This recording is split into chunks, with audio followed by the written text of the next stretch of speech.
All right. This one's asking us to create a staircase. The interesting thing about this is that we have to notate how many spaces we want before this thing. Because if we don't know the number of spaces here, then we're going to be printing. Let me bring my notepad up. So yeah, this is very basic. It passes in our n and tells us to build something like this, right? Now the problem we're going to run into here is that if we don't know the spaces, what we're going to end up printing is this. So it's important that we keep the spaces known to us as well and print those. So let me just work through this. Let me keep that open.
Okay. Well, I've got a solution for this, but I'm not super happy about it. I feel like there's got to be a simpler way to do this. It just didn't really stand out to me too much.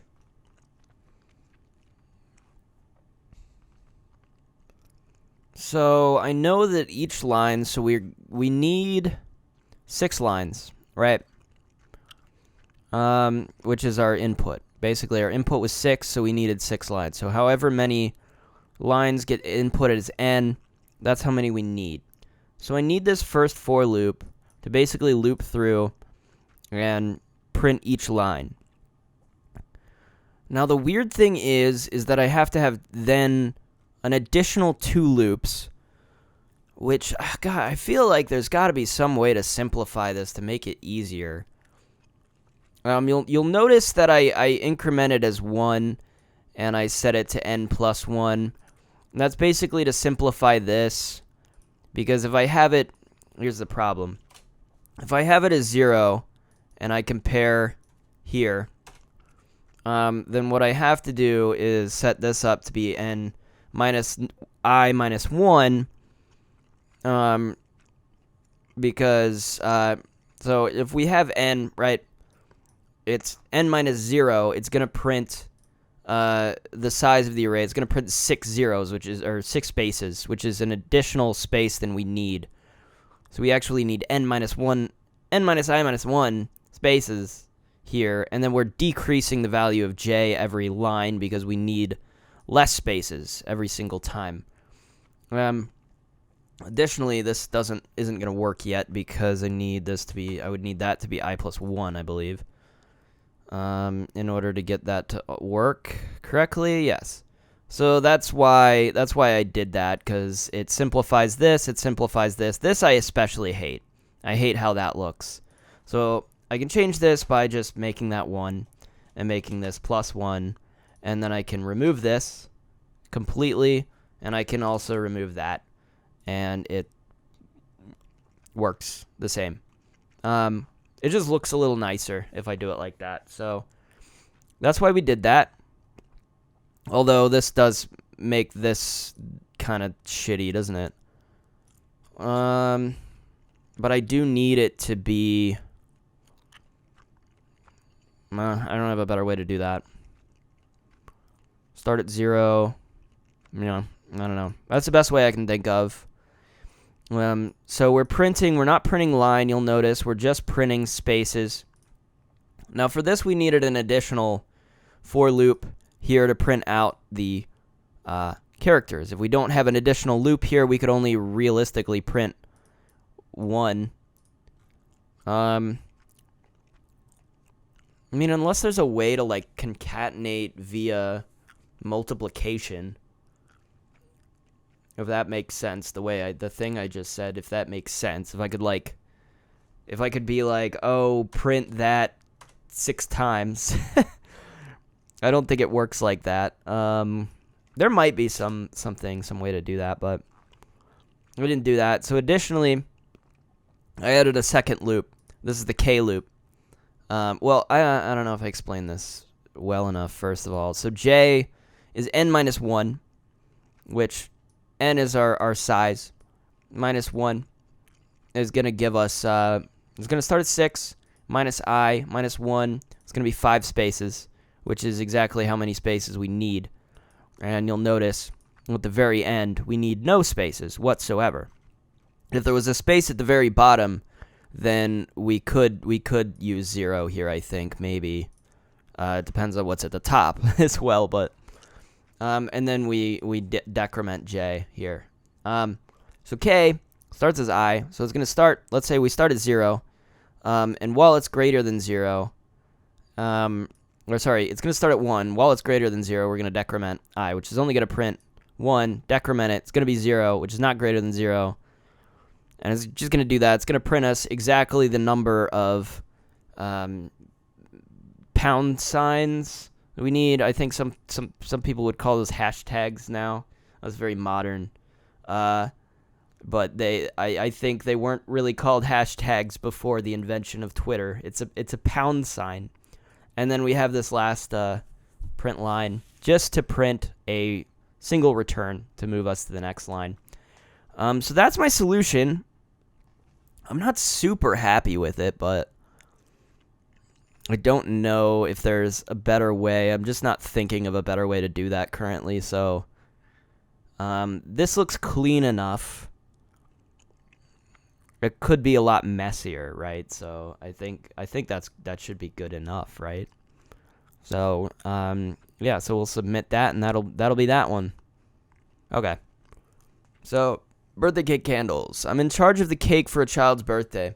I've decided the cake will have 1 candle for each year of their total age. They will only be able to blow out the tallest of the candles. Count how many candles are tallest. So I'm looking at this, and I'm like, I need to keep track of both the maximum height of the candles and how many of them there are. Okay. So I see an issue here. And I know how to fix it. Okay. All right. So we'll go ahead and do that. Our sample input is 4, so we know how many going into the list, and there's our list. So we need to output 2 in this case, where 3 and 3 would be the biggest. So let me just go ahead and write that.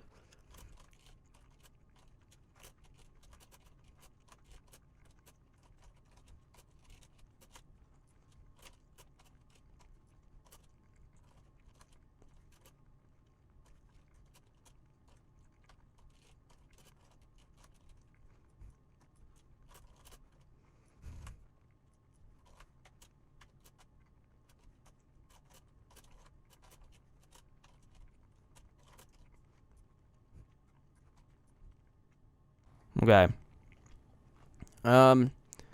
So this is another one where, again, not too complicated, but a little bit difficult to maybe wrap your head around as a beginner, I would think. Basically, here's my solution. So I need to keep track of both the max and the sum. We start them both off at 0, and then we're going to loop through the array.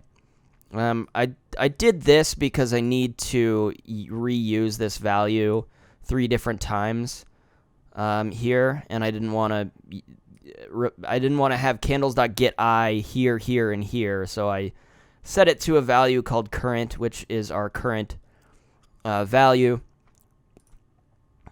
in order to replace all of that with the word current instead. It's just much more readable and nicer to look at. So what we want to do is we want to compare it to the max.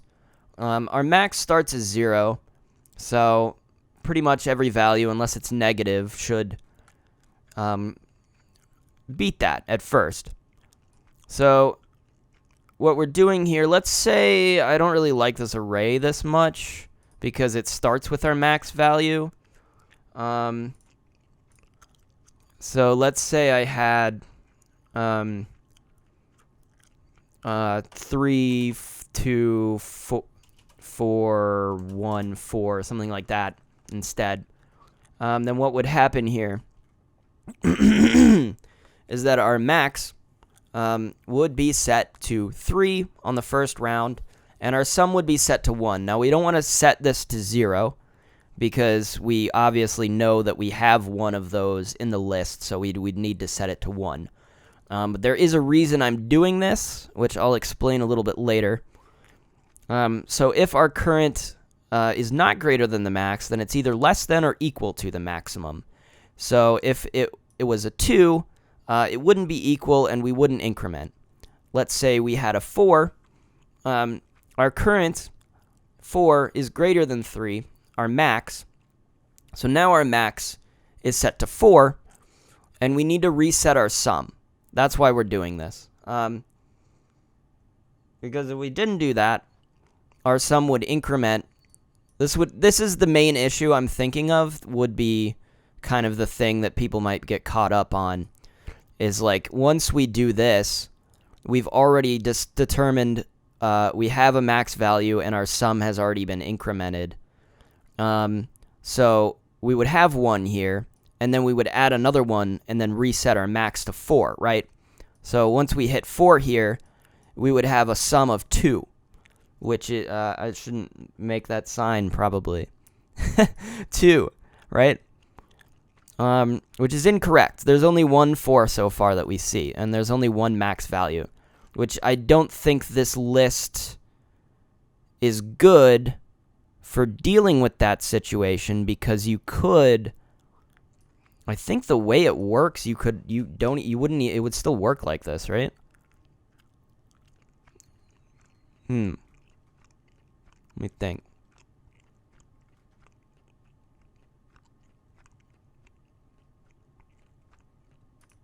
Oh, well, I would need some plus plus, right? Yeah, you could do it like that, which is incorrect. Because it doesn't account, like, I don't really like the input they're using here, because it badly, there's a real issue with here that if I inputted this list, it would fail, because this would not work. It would introduce the issue that I'm explaining to you right now, is like if I have a 3 and I hit a max here, if my max gets higher, then I'm still incrementing by 1, and I would get 3 out of this one, which is wrong with this solution. So I wish they had a better array here in order to fix that problem, because this is a better solution, which would actually work in all cases of any input you gave to it. So it's just a badly set up problem. But, you know, there you go. Else if our current equals max, we just increment. We don't do anything to these. We don't need to update the max because it's already the same as what our current is, and we don't need to reset our sum because that would be the wrong thing to do. That would reset our sum, but we need to add to the sum. So this is the correct solution. I'm just not super happy with the way they set up the problem. Oh, but they do have multiple test cases, actually, so maybe... Okay, that's kind of interesting. Actually... Okay, no, hold on. Maybe... Let me look at this, then, because it would fail the other test cases, right? Hopefully? Yes. Okay, cool. Never mind. This is actually great. Okay. Yeah, so the only issue with it is, like... It'd be maybe difficult to debug and tell what you did wrong there because you can't see what the inputs that failed are, but never mind. It does account for that because it has multiple test cases. So this will succeed, all test cases. If you did this problem and you're wondering why you failed the first 4 test cases, that's probably why. I would assume. Anyways, we will move on from this one. Okay. So time conversion. So this is an interesting one. So given a time in 12-hour AM PM format, convert it to military time. Note 12 AM on a 12-hour clock is 0 on a 24-hour clock. That's actually a very important note. Yeah, I should should account for that one. 12 p.m. on a 12-hour clock is 12 on a 24-hour clock. Okay. So they're giving it in this format. So basically the information that we need most is this PM AM thing. So we'll need to separate that value there and do a comparison in order to determine what our military time should be. So this is an interesting one. I like this a lot. I will write up a solution for this.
Okay, I've got a solution, but I feel like I can clean it up a little bit.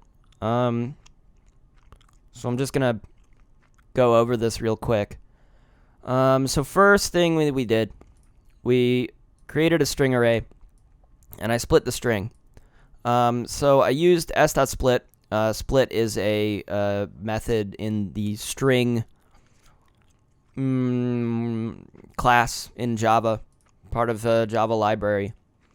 And it splits with this could be a regular expression, but I'm just splitting on a single character instead.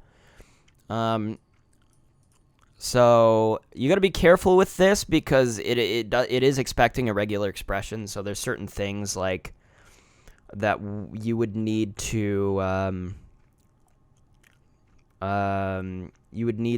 cancel. So a regular expression like star, star basically matches everything or multiple. Basically, I think like dot star. So dot matches any character, and then star matches it any number of times. So say I wanted to match like A 3 times. Well, I could do A star, right? It would do something like that. Without the cancel, it would work like that, but that's not what I want to do. So I want to match on the colon. Basically, it's going to return to me an array of strings, and it's going to split up the string in such a way. Let me bring up my notepad. So let's say 712. I believe it formats it like this, 29, something like that, right? PM. So it's going to give me an array with 3 values. It's going to give me 0, 7, 12, and then 29 PM. This is going to be my array. So in order to determine whether I'm an AM or PM, which is the integral information, I need to just look at this character specifically. So I think no matter what, I feel it. No, there's definitely a different way I could do this, because I could just retrieve the character at position 0, 1, 2, 3, 4, 5, 6, 7, 8. Just get character at position 8, which would return a P, right? Or an A. And then just do the comparison there. But then it's building the string at the end. I would basically need to... let me submit this real quick, and then I'll show you. I failed one test case. Interesting. Okay. So yeah, there's something I did wrong here. Okay, that's interesting. This one tells me what the input is. Okay. I guess I must have unlocked this one at some point. Wait, isn't this wrong? Is this saying 12 PM on a 12-hour clock is 12 on a 24-hour clock? Oh, I see. I was thinking it would be 24, but it wouldn't, would it? It would be 12 PM. It would just be 12, and then 12 AM is 0. Yeah, okay, so I know what I need to add here.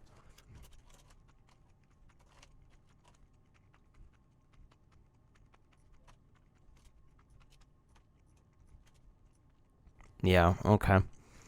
So I need to basically check if it's not equal to 12, so I don't add 12 to it and get 24.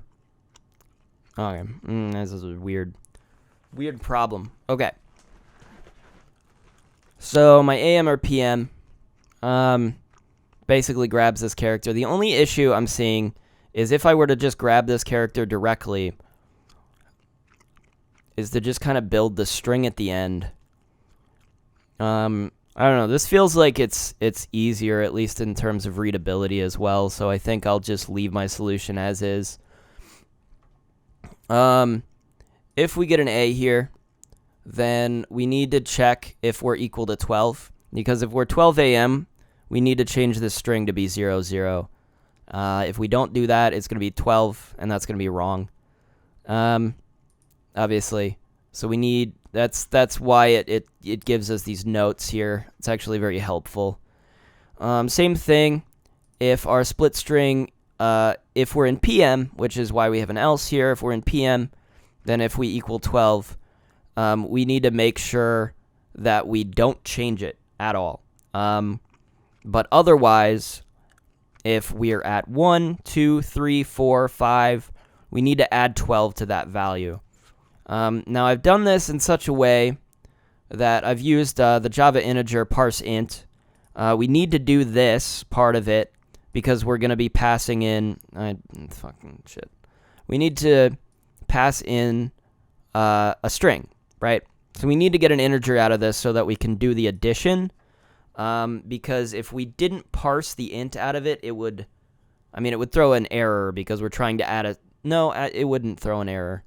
It would it would concatenate 12 or 1 to 12 it would do a concatenation just because that's the way that Java works. It concatenates if you add anything to a string.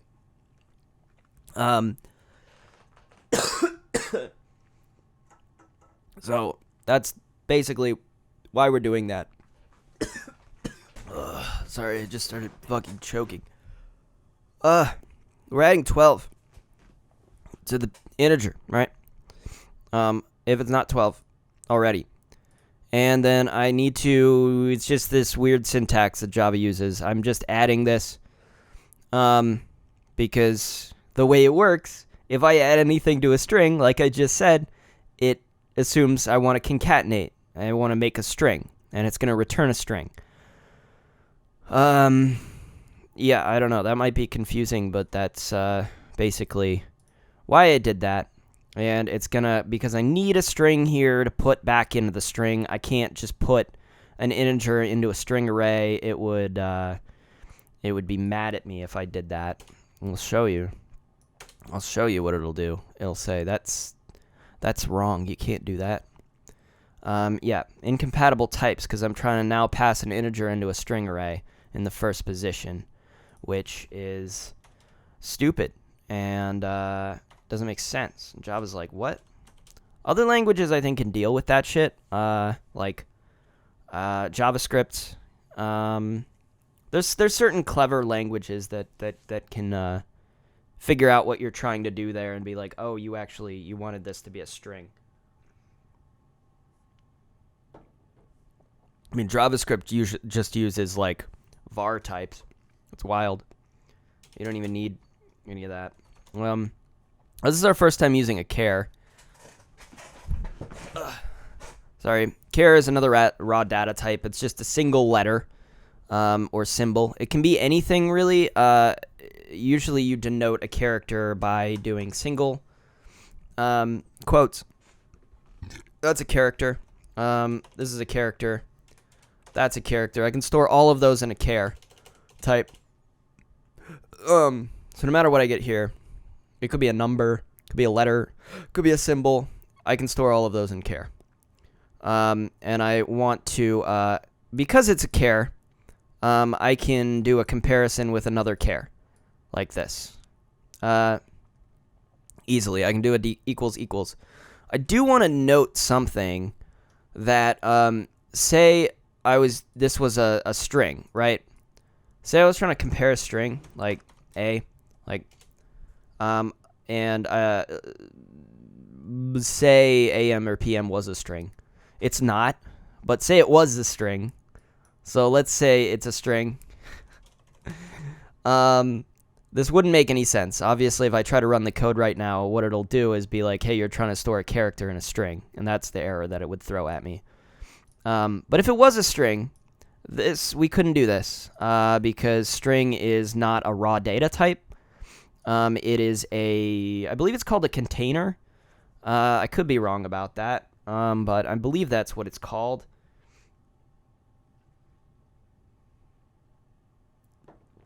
Or it's an object, I guess is more, I think, more a container. I think like integer would be a container because you can store an int in an integer object. Something like that. I don't know. Maybe I should know that, but sorry, I'm having issues with my chair fucking going down. So yeah, we can't do that. Obviously. We would have to use dot equals because that's how you compare two objects. It only works if you have an actual comparator defined to the object, but that's a little more high level than we're looking at here. So this is basically my solution. It will work. There might be a better solution to this, but I just didn't maybe come up with it. And I think for now I'll just end this here.